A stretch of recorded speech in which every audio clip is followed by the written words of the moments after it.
When you first open up Photoshop, you are greeted by an absurd amount of windows. And if you try figuring out what every single one of them is you are going to be so overloaded with confusion. I mean, look at this. This is insane. There are over 1,000 options, probably over 10,000 options listed if you start combining all of these. And I want you to do something for me. Ignore them. Ignore this absurd amount of stuff on the top, on the side, on the right. I want you to only care about 3 things. One is the toolbar, and this is where all of your tools are. These are the tools you're going to be using in order to change images around. One of them is the canvas, and we don't even have a canvas yet. So if I go to File, New, and say OK, we now have a canvas.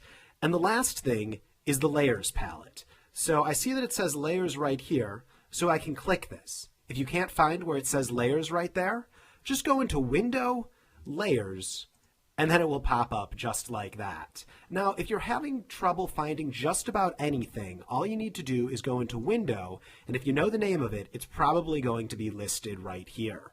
Now, something else that you'll note is there's a little arrow icon right here. If I click it, things expand a little bit more, and if I double-click this or double-click this, it just allows me to play with the interface a little bit. So I'm just kind of double-clicking these tabs.